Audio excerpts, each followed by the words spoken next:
Merci à tous d'être là et merci à Civitas d'avoir organisé cette première université d'été.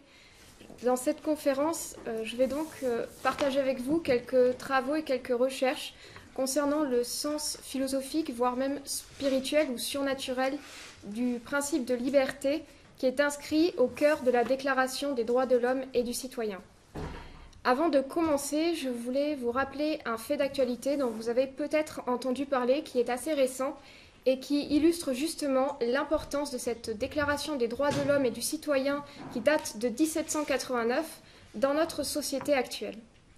Cédric Héroux est un agriculteur dans la région niçoise qui a transporté environ 200 migrants dans sa camionnette et qui les a aidés à s'installer dans des camps de fortune qu'il a lui-même érigés avec quelques complices. Le tribunal de Nice l'a condamné en première instance. La cour d'appel d'Aix-en-Provence a rendu un verdict encore plus sévère en deuxième instance. Cédric Héroux a donc crié au racisme d'État et s'est pourvu en cassation. Au cours de cette instance, la défense de Cédric Héroux a soulevé deux questions prioritaires de constitutionnalité.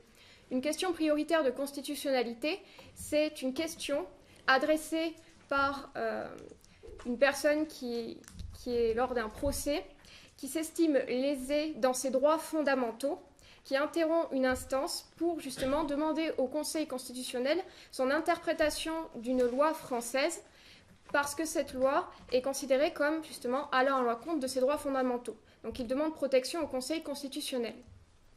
Cette question prioritaire de constitutionnalité est très intéressante et elle aura des conséquences assez qui vont dans le sens de l'idéologie dominante actuelle dans notre société que j'aimerais vous exposer rapidement. C'était une question en deux parties. La défense de Cédric Héroux a relevé, premièrement, une contradiction entre deux articles du Code de séjour des étrangers. L'article 622.1 dispose que, je vous le cite, une peine est prévue de 5 ans d'emprisonnement et de 30 000 € d'amende pour toute personne qui aura, par aide directe ou indirecte, facilité ou tenté de faciliter l'entrée, la circulation ou le séjour irrégulier d'un étranger en France. Il faut que je précise que depuis le 2 janvier 2013, cet article, donc, qui était à l'origine dans une loi, a été modifié pour admettre des exemptions de peine envers certaines personnes, et c'est l'objet de l'article 622.4. Et donc, cette condamnation pénale ne s'applique pas à toute personne qui aura aidé un étranger sur le territoire français de manière sans contrepartie aucune, c'est-à-dire qu'il s'agira d'un geste humanitaire.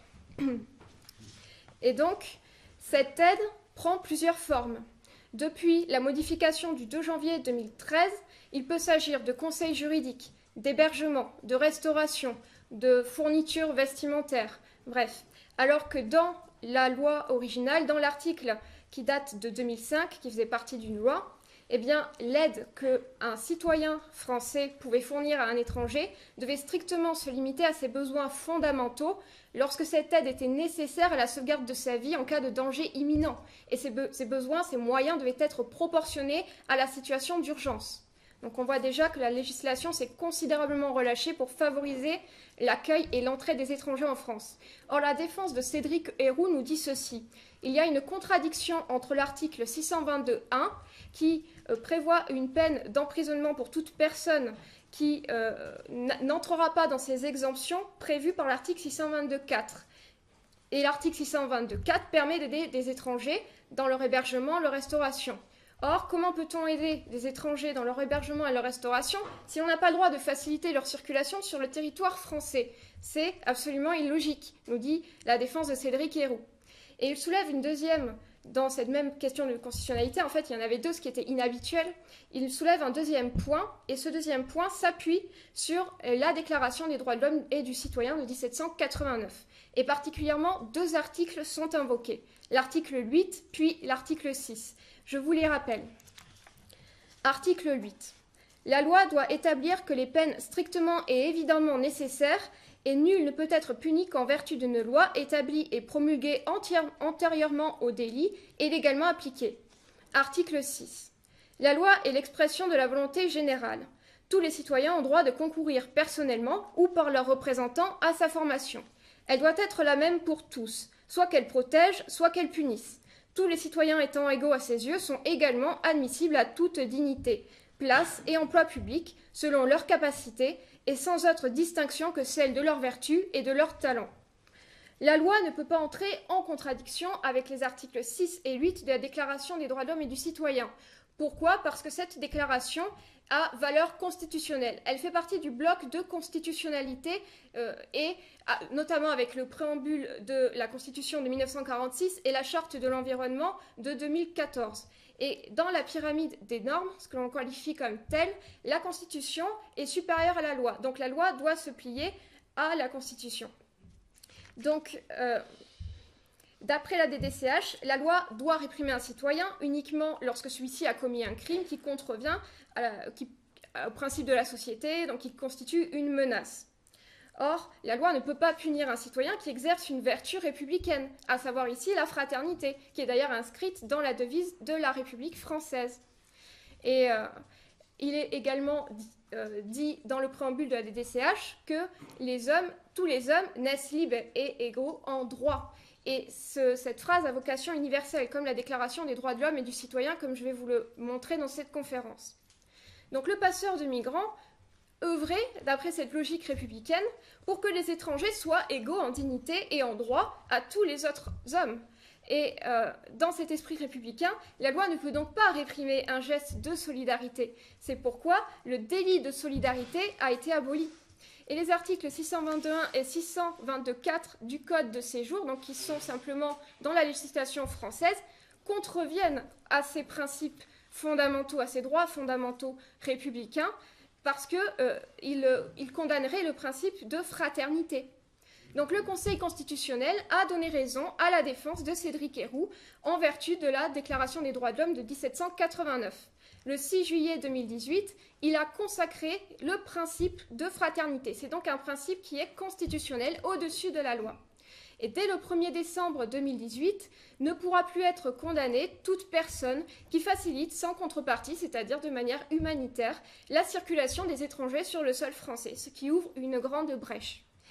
Donc ce fait d'actualité est essentiel, et on n'a pas beaucoup parlé, je trouve, parce qu'il nous montre que la portée de la DDCH aujourd'hui, son esprit et forcément les conséquences directes dans notre société. Et évidemment, il faut analyser l'esprit de la loi pour comprendre l'esprit de la société, je pense. Donc avant d'analyser plus profondément l'esprit du texte, je vous propose un rapide résumé des circonstances dans lesquelles l'Assemblée constituante de 1789 a élaboré et rédigé la Déclaration des droits de l'homme. Nous verrons ensuite de quelle manière les révolutionnaires ont conçu la trame du document que nous connaissons aujourd'hui et quelle était vraiment la volonté de ces républicains qui affirmaient vouloir régénérer la société.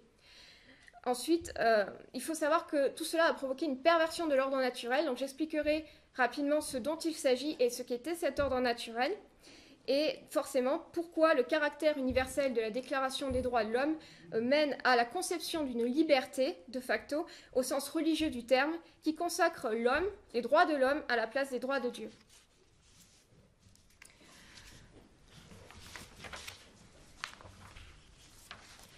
Donc, la rédaction de la Déclaration des droits de l'homme de 1789. Donc le 1er juillet 1789, l'Assemblée constituante se réunit en 30 bureaux composés chacun de 40 membres et délibère pour savoir en priorité s'il faut s'atteler à la rédaction d'une constitution ou s'il faut d'abord rédiger cette déclaration des droits dont on parle déjà depuis plusieurs années et dont des moutures ont déjà été rédigées par exemple par le marquis de Lafayette qui a été aux États-Unis parce qu'il y a une influence américaine dans la rédaction de la Déclaration des droits de l'homme. Alors, les débats s'enlisent, l'Assemblée ne trouve pas un accord et un comité de 8 membres est constitué dans un premier temps. À partir des cahiers de doléances, il est chargé de rédiger une version de la déclaration à partir de laquelle les débats auront lieu. Or, aucun accord n'est trouvé à partir de cette mouture. Donc, on prend l'initiative, du coup, chacun des 30 bureaux doit rédiger chacun sa constitution.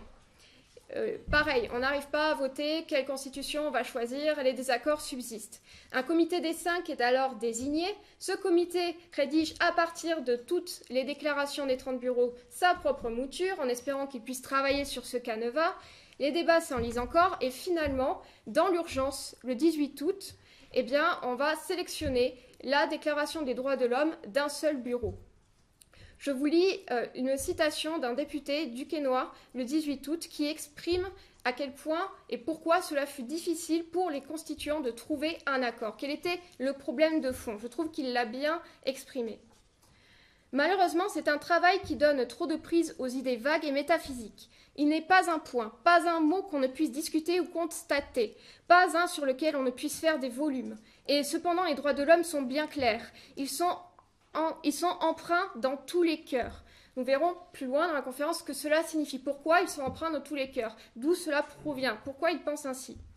Donc on retrouve tout le problème et la conséquence de ce qu'on peut appeler le rationalisme juridique et qui est à la base de la défaillance de la loi, du droit de la République française, tout simplement, et forcément du fait que nous ne soyons plus protégés en tant que citoyens. Donc face au désaccord, l'Assemblée sélectionne cette déclaration du 6e bureau et je vous lis un commentaire du professeur Stéphane Rials, professeur d'histoire du droit, sur la composition de ce 6e bureau qui nous éclaire sur les raisons pour lesquelles cette déclaration a été choisie plutôt qu'une autre. Si les ordres privilégiés avaient bénéficié de la majorité en son sein, leurs représentants peuvent, à l'examen, massivement passer pour des libéraux. Le bureau n'avait accueilli aucune personnalité intellectuelle de premier plan. La tonalité générale semble avoir été assez modérée, mais non conservatrice. Donc,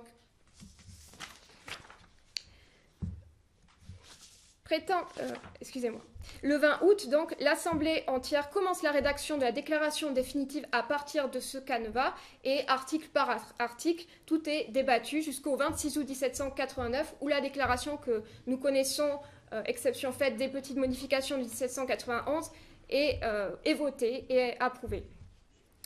Alors nous allons voir maintenant quel est le fond philosophique de ce principe, et même le fond spirituel en quelque sorte, de régénération de la société. Donc la Déclaration des droits de l'homme et du citoyen n'est pas un simple texte. Outre sa dimension constitutionnelle, elle a une dimension sacrée pour l'histoire républicaine. Elle reste un symbole de l'avènement de la Révolution française, en ce qu'elle consigne de manière aussi intemporelle, nous le voyons aujourd'hui, qu'universelle, le renversement de l'ordre naturel. Donc je n'ai pas eu le temps malheureusement de revenir en détail sur l'histoire de la Révolution française et notamment son caractère surnaturel qu'il est essentiel de comprendre pour savoir où se situe justement cette perversion. Il faut quand même que je le rappelle en quelques mots. Le caractère anticlérical des Jacobins n'est pas dû au hasard et ce n'est pas simplement une imprégnation de la philosophie des Lumières. Dans une perspective catholique, ainsi que le rappelle le révérend père Hérold, que je cite, « L'histoire est le récit du passé. C'est le récit des faits seuls du passé qui ont eu quelque influence. C'est donc le récit des faits de Dieu, des faits où Dieu est intervenu. C'est donc le récit des rapports mutuels de l'homme et de Dieu. » De nombreux auteurs tels que Pidis, Monseigneur de Lassus, Jean de Viguerie, l'abbé Rioux ont clairement établi le caractère surnaturel, voire religieux, de la Révolution française. Des républicains tels que Michelet, ou même plus récemment Claude Nicollet ou Vincent Payon le reconnaissent eux-mêmes.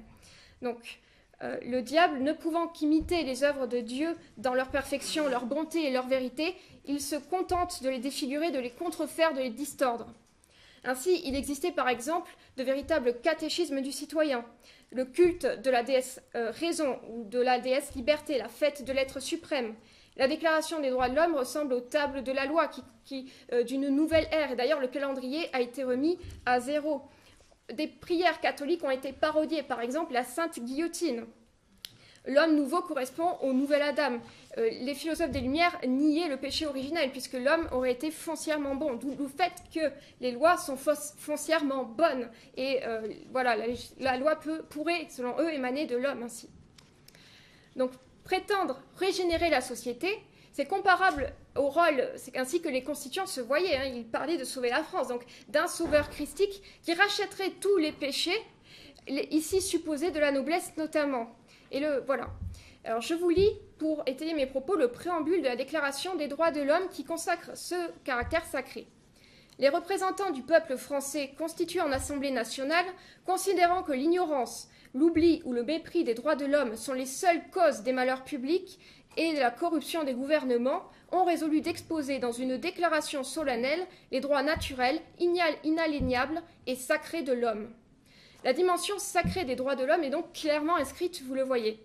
si l'absence des droits de l'homme aurait causé donc tous les maux de la société, tous les malheurs du monde, le salut et la régénération de la société et du monde ne pourraient donc venir que par la consécration pour les révolutionnaires de ces droits de l'homme. Et ça, c'est nier l'action de Dieu et du Saint-Esprit. C'est nier le sacrifice de notre Sauveur sur la croix pour racheter nos péchés. Et c'est nier le fait que le roi était le lieutenant du Christ sur terre. En prétendant apporter la libération, les Jacobins voulaient s'affranchir de Dieu pour instaurer le règne de l'homme roi. Et l'homme roi a la volonté toute puissante au lieu de se soumettre à la volonté de Dieu. Donc la déclaration des droits de l'homme est l'expression de cette soi-disant liberté. On pourrait même dire qu'il s'agit des droits de l'homme contre les droits de Dieu. Dans son livre La Révolution française, Philippe Pichot-Bravard explique plus en détail ce que les révolutionnaires entendaient par régénérer la société. Je vous lis un petit passage. Les mots régénération et régénérer sont omniprésents dans le discours politique dès le printemps 1789. Cette entreprise de régénération exigeait au préalable de faire table rase du passé, des institutions et des lois existantes. En 1789, il était avant tout question de la régénération de la société. Il était peu question de la régénération de l'homme, parce qu'on croyait, comme l'avait montré Mona Oussouf, que celle-ci découlerait spontanément de la régénération de la société. François Furet confirme ces propos dans son ouvrage La Révolution française. Je vous lis un petit passage. La Révolution de 1789 a voulu refaire la société et le corps politique sur l'idée que l'essence de l'homme, commune par conséquent à tous les hommes, est la liberté. Elle a émancipé l'individu des contraintes séculaires et de la dépendance. Elle a détruit le pouvoir de droit divin et la domination aristocratique, repensé la société sur la base des droits de chaque contractant et le corps politique sur le consentement libre des commettants à travers la représentation. L'idée de révolution signifie donc l'arrachement à ce passé prétendument maudit, ce passé catholique, qualifié d'ancien régime, comme si c'était un vieux rebut poussiéreux qu'il fallait mettre à la cave, aux archives, qui n'est plus de notre temps. Et forcément, il va de pair pour fonder cette société qu'il faut établir une législation qui ne se base plus sur les droits divins, mais une législation qui se base sur une législation dite rationnelle, c'est-à-dire sur la raison de l'homme, sur l'esprit de l'homme, sur la volonté de l'homme, si vous préférez. Et ça opère un renversement naturel, un renversement de l'ordre naturel, puisque le pouvoir temporel, dans cet ordre naturel, il découle en principe du pouvoir spirituel, soit de Dieu. Le roi était sacré, afin de recevoir par ce sacrement les grâces nécessaires pour accomplir sa mission de lieutenant du Christ. Or, avec la Révolution française, on substitue le lieutenant du Christ à l'homme-dieu. Le pouvoir ne vient plus d'en haut, mais d'en bas. L'idéologie révolutionnaire mystifie le peuple qui serait soi-disant porteur d'une volonté générale. Le peuple serait pur, donc forcément apte à faire soi-disant la loi, et tiré de sa raison éclairée par ses représentants. Il serait libéré de la superstition, c'est-à-dire on appelait superstition le catholicisme tout simplement, et le législateur s'efforcera de traduire la volonté de ce peuple. C'est le mythe du peuple souverain. Je vais vous parler maintenant plus en détail de ce qu'est cet ordre naturel et pourquoi cet ordre naturel a été perverti pour mieux comprendre. Donc, il faut savoir tout d'abord que la notion de droit naturel classique est l'une des plus incomprises et des plus falsifiées quelque part de nos jours, parce que sous le terme de droit naturel, on entend tout et n'importe quoi. On entend à la fois le droit de Grotius, on entend ce que Hobbes, on entend ce que les révolutionnaires disaient, alors qu'en vérité, le droit naturel classique d'Aristote puis saint Thomas d'Aquin a une définition et une conception du monde qui lui est attachée, totalement différente même de notre perception aujourd'hui de la réalité, on pourrait dire. Alors, et c'est de ce faux droit naturel que se réclame la Déclaration des droits de l'homme. Je laisse la parole à Michel Villet, un petit extrait de la formation de la pensée juridique moderne, un excellent ouvrage justement spécialisé sur le sujet.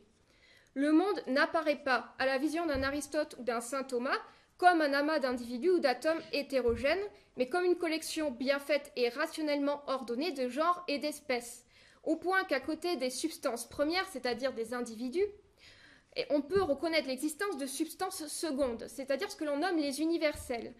Par exemple, l'animal, l'homme, le végétal, le minéral.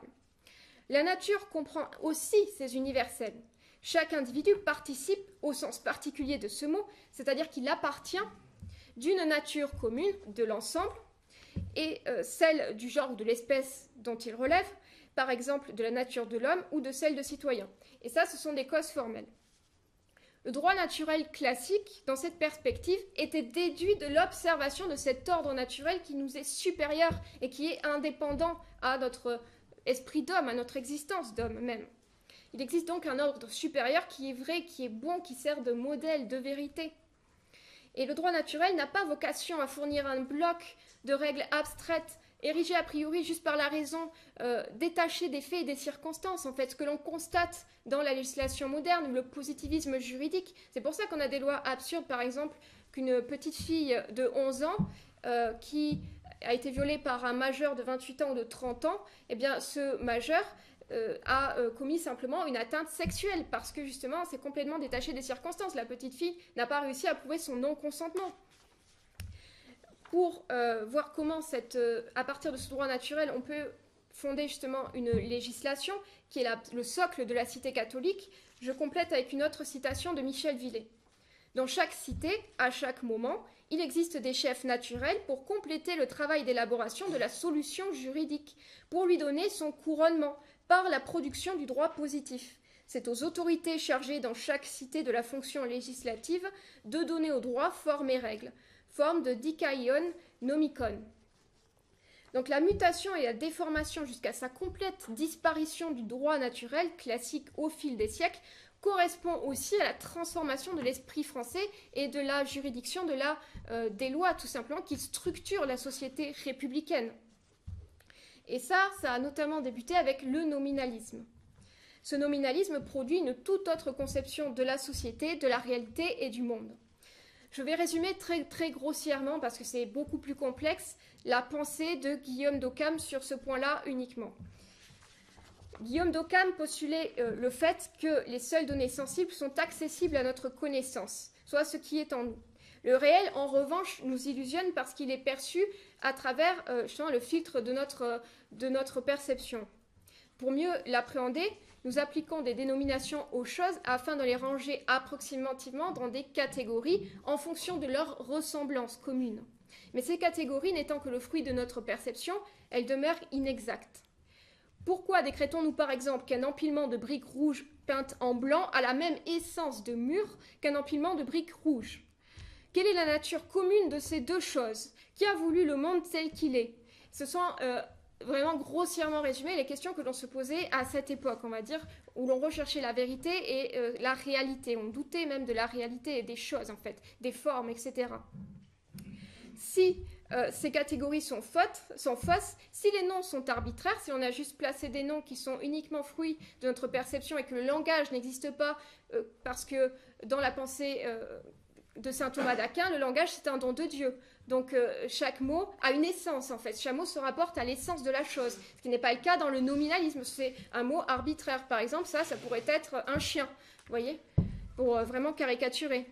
Donc il n'existe pas donc d'ordre supérieur à nous, puisque c'est notre perception qui façonne cette réalité. Il n'y a pas d'ordonnancement du monde indépendant de nous, mais simplement une interprétation de celui-ci qui provient de notre perception intérieure. Et je caricature bien entendu cette pensée parce qu'il faudrait parler de la manière de la conception de Dieu par Guillaume d'Occam, de la volonté de Dieu.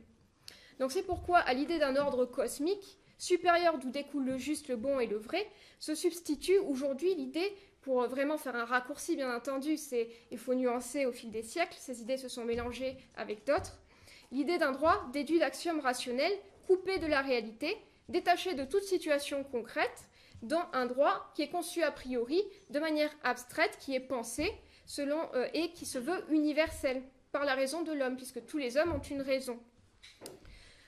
Donc c'est un droit qui nie l'existence d'un ordre supérieur, donc de Dieu. Et voilà le principe de la révolution, un des principes philosophiques. L'homme se fait une certaine idée du monde qu'il projette et applique ensuite sur la réalité, après avoir parfois mené des expériences orientées pour obtenir le résultat qui correspond à son idée. Il se mure dans une idée du monde et on nomme ce courant de pensée ou cette philosophie idéalisme. De l'idéalisme naît le rationalisme qui exalte la raison seule. Marcel de Corte disait que la raison tournait sur elle-même, qu'elle s'enfermait en elle-même, dans son propre monde. Ainsi est né le rationalisme juridique, qui est le résultat de cette progressive infusion d'idées. Évidemment, de ce rationalisme vient la structure de la société. L'individu ne fait plus partie d'un tout dans cette vision, il ne fait plus partie d'un ensemble. Nous sommes des tout parfaits et solitaires, comme disait Rousseau. Nous n'existons plus dans un ordre naturel. Nous ne sommes même plus forcément des hommes ou des femmes, il n'y a plus de genre. Chacun peut s'autodéterminer en fonction de sa perception. Et donc, pour revenir à la Révolution française et à la société, si l'individu c'est un être atomisé, indépendant, individuel, eh bien, comme le disait, pour résumer très rapidement, Locke, Hobbes ou Rousseau, à l'état de nature, cet individu vise uniquement à conserver ses propres droits, dits droits naturels, qui lui sont inhérents. Par confusion, vous voyez, le droit naturel à le droit naturel classique dont j'ai parlé, avec cet ordre naturel supérieur. Ce droit naturel des Lumières, c'est le droit de faire ce que bon lui semble de sa liberté et de faire usage comme bon lui semble des choses qui lui appartiennent, de sa propriété. Et donc, la propriété ne peut être, ces droits en fait ne peuvent être uniquement bornés que par une loi rationnelle elle aussi. À l'état sauvage, les philosophes des Lumières postulaient le fait que les hommes s'entretuaient et parce que chacun voulait sauvegarder sa vie et sa propriété privée. Donc il faut établir, disent-ils, une société civile basée sur des lois rationnelles qui garantissent à la fois les droits naturels de chacun, notamment le droit de propriété, mais qui, en contrepartie, exigent que l'individu abandonne une partie de sa liberté pour bénéficier de la protection d'une société. Donc, le droit ne peut plus être recherché ici par l'observation de la nature. C'est l'homme qui possède déjà en lui la conception juste du droit, qu'il élabore à partir de sa raison. Donc c'est lui qui élabore la conception juste de la société à partir de sa philosophie, à partir de son idéologie. Il n'y a absolument plus rien de divin qui structure la société de la République française.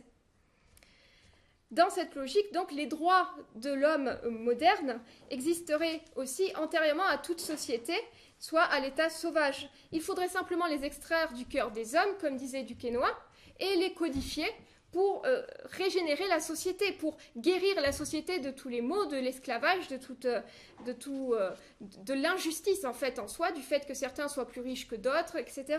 Et forcément, c'est pour ça que l'aristocratie était visée. Et on arrive à créer ainsi une société mondialiste, puisque cette déclaration des droits de l'homme se veut universelle, parce que les Jacobins prétendaient apporter la vérité au monde, la libération de tous. Pour les philosophes des Lumières, la société politique n'est pas naturelle. Elle a été rationnellement fondée par la volonté des hommes sur un consentement tacite, appelé le pacte ou le contrat, parce que chacun vise à sa propre conservation. Et donc, au lieu de s'entretuer, les hommes tirent mutuellement bénéfice d'eux-mêmes, et c'est valable pour tous les hommes du monde entier. Il n'y a que les sauvages qui restent à l'état sauvage et qui s'entretuent. Tous les hommes adhéreraient à une même volonté, donc la volonté générale, qui n'est pas la somme de toutes les volontés individuelles, mais une supra-volonté, si vous voulez, et ils renonceraient ainsi à leur liberté naturelle. Celle-ci serait délimitée par une loi humaine et rationnelle. En outre, donc, comme cette loi serait forcément bonne, parce que les révolutionnaires postulent que le péché originel n'existe pas, forcément la loi qui sort de l'homme, qui émane de l'homme, elle est bonne, et elle se veut universelle. C'est comme la morale universelle de Kant, faire ce qui est bon, voilà, pour tous les hommes. Le marquis de Lafayette exprime ses idées à l'Assemblée le 11 juillet 1789. Je vous lis sa déclaration. Monsieur Lafayette présente deux objets d'utilité d'une déclaration des droits. Le premier est de rappeler les sentiments que la nature a gravés dans le cœur de chaque individu, d'en faciliter le développement, qui est d'autant plus intéressant que, pour qu'une nation aime la liberté, il suffit qu'elle la connaisse, et pour qu'elle soit libre, il suffit qu'elle le veuille. Le second objet d'utilité est d'exprimer ces vérités éternelles d'où doivent découler toutes les institutions, et devenir, dans les travaux des représentants de la nation, un guide fidèle qui les ramènera toujours à la source du droit naturel et social, ce droit naturel des Lumières. Maintenant, nous allons voir quelles sont les conséquences de ce caractère universel des droits de l'homme dans la société moderne, et forcément pour la France. Donc, hérité du stoïcisme, les Lumières reprennent l'idée que l'homme posséderait intérieurement une vérité à laquelle il accéderait par sa raison éclairée, parvenu à la majorité, comme disait Kant. Donc c'est pour ça que la religion catholique est notamment attaquée.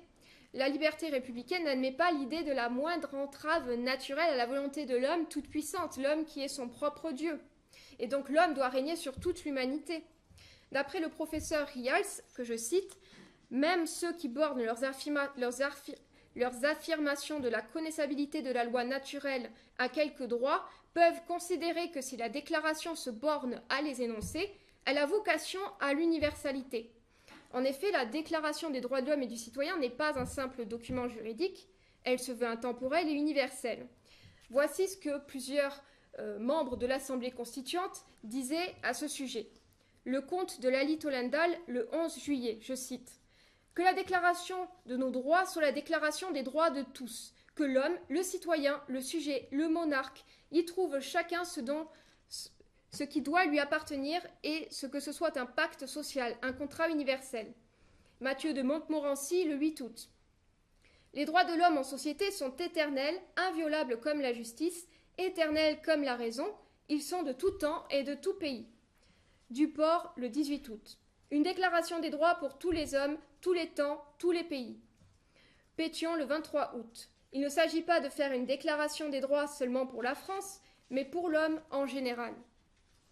Et lorsqu'on regarde les conventions internationales en vigueur aujourd'hui dans les différents États, les grandes chartes aussi, ou les déclarations des droits plus récentes, eh bien toutes s'inspirent de la Déclaration des droits de l'homme et du citoyen de 1789 de la République française, parce que l'homme devient la finalité de l'humanité.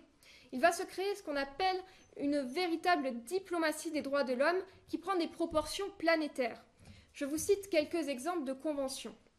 La Charte des Nations Unies de 1945, article 1er, dispose notamment que son but consiste à, je cite, « réaliser la coopération internationale en résolvant les problèmes internationaux d'ordre économique, social, intellectuel et humanitaire, en développant et en encourageant le respect des droits de l'homme et des libertés fondamentales pour tous, sans distinction de race, de sexe, de langue ou de religion. » On a la Déclaration universelle adoptée le 10 décembre 1948, bien entendu, qui vise, je cite, « à la reconnaissance de la dignité inhérente à tous les membres de la famille humaine et de leurs droits égaux et inaliénables. » Elle a été adoptée par 50 États et ses principes ont été réaffirmés par 172 nations lors de la Conférence internationale sur les droits de l'homme sous l'égide de l'ONU qui s'est tenue à Vienne en 1993.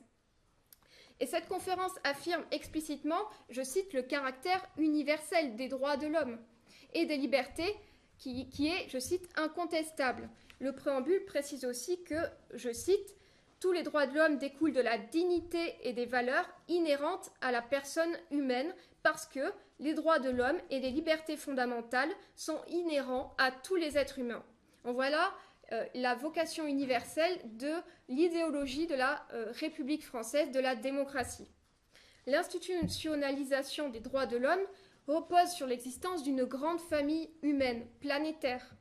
C'est précisément ce que tous les utopistes de la Renaissance concevaient aussi avec leurs utopies, leurs cités idéales, où tous les hommes vivraient dans la paix perpétuelle, surtout dans un contexte où il y avait de guerres de religion, et tous les hommes seraient formés par la même morale qui serait empreinte d'un rigorisme scientifique, parce qu'ainsi on pourrait enseigner exactement la même morale à chaque homme et conditionner justement de façon scientifique, entre guillemets, philosophique, les esprits de chaque homme qui obéiraient aux mêmes principes. Et en même temps, la religion des droits de l'homme se singularise pour éliminer toutes les discriminations possibles entre les hommes, parce que ces discriminations révéleraient un caractère hétérogène à tous les hommes, par exemple différentes cultures, différentes patries et même différents genres.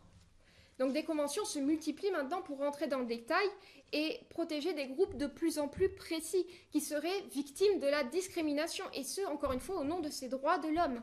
Sur le même modèle que la Déclaration des droits de l'homme de 1789, on élabore des conventions internationales dont je vous cite quelques-unes en exemple. La Convention du 18 décembre 1978 protégeant les femmes de toute forme de discrimination. La Convention des droits de l'enfant du 20 novembre 1989, la Convention pour les droits des réfugiés du 29 juin 1951, ou pour les personnes âgées, les travailleurs migrants, la Convention pour l'élimination de toute forme de discrimination raciale du 21 décembre 1965. Et il faut préciser très rapidement que les Nations Unies possèdent 3 organes pour bien entendu veiller, contrôler et discuter avec les États, et voire sanctionner les États avec la Cour pénale des droits de l'homme, la Cour pénale internationale, pardon, pour sanctionner les États qui ne respectent pas ces droits de l'homme. Et que la France, la République française, est elle-même soumise à la Cour européenne des droits de l'homme, et c'est l'un des pays les plus condamnés, la France, justement pour atteinte à la liberté d'expression. Donc l'intervention d'organes à caractère transfrontalier, comme on dit, soit cette communauté internationale va faire une pression sur chaque nation, sur chaque État signataire de ces conventions des droits de l'homme. Donc l'État perd forcément sa souveraineté et est obligé de se plier à cette idéologie universelle.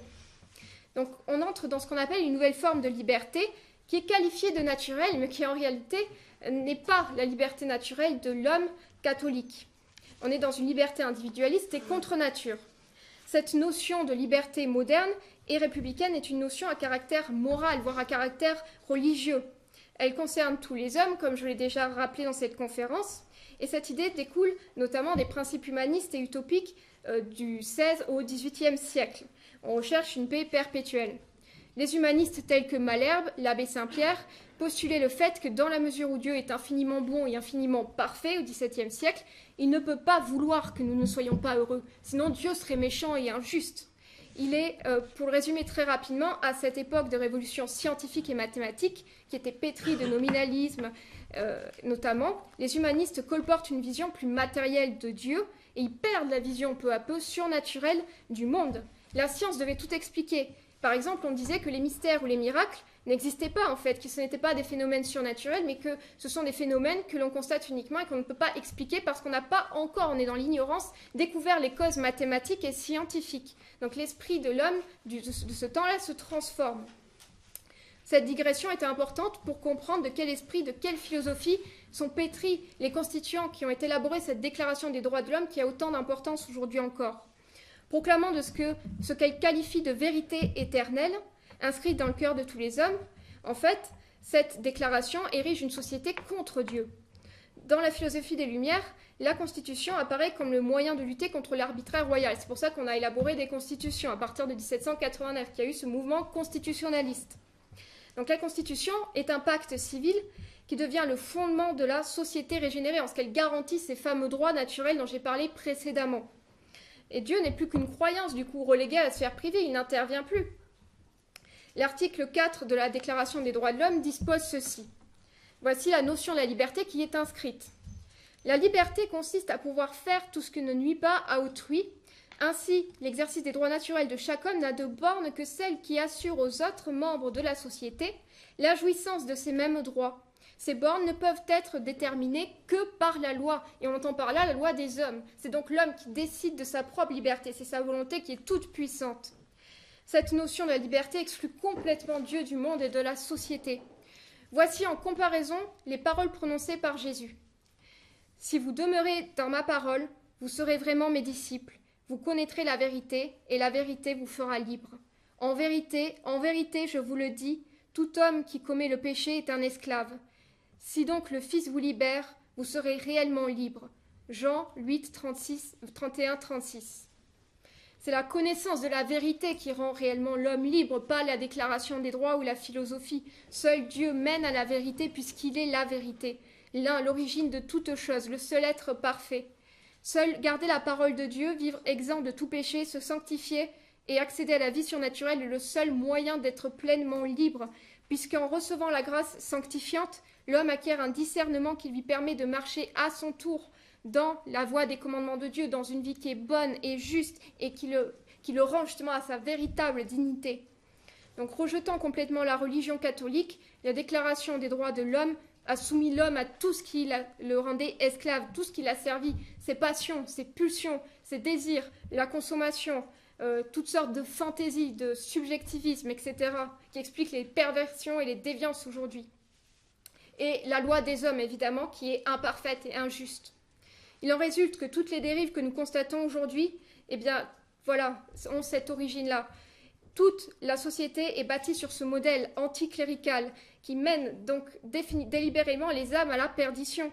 Nous avons perdu la vérité et nous avons forcément perdu le goût de la vérité. Nous ne sommes plus élevés à rechercher la vérité, à rechercher les commandements de Dieu et à comprendre même la volonté de Dieu. Privé de l'Esprit Saint et des grâces sanctifiantes, l'homme devient finalement esclave de lui-même et forcément esclave de Satan. Mais tomber dans la désespérance serait une grave erreur, ce serait même un péché. Dieu ne laisse rien au hasard. C'est par les épreuves qu'il nous permet de nous sanctifier. Et il en va de même pour les nations. Ainsi que le disait l'historien Léon Gauthier dans ses études historiques pour la défense de l'Église en 1864, et je lui laisse le dernier mot. L'homme peut s'unir à la vérité en l'aimant, en la conservant, en désirant l'augmenter dans son âme. L'homme peut s'unir à la rédemption en souffrant volontairement, soit pour lui, soit pour les autres. Les nations s'unissent absolument de la même manière que les individus à ces œuvres de Dieu, c'est-à-dire à la vérité, en l'aimant, en la conservant, en augmentant son royaume, et à la rédemption, en souffrant pour elle ou pour les autres. La guerre et les autres fléaux sont en particulier pour les nations la matière de l'expiation et la source de la béatitude. Je vous remercie.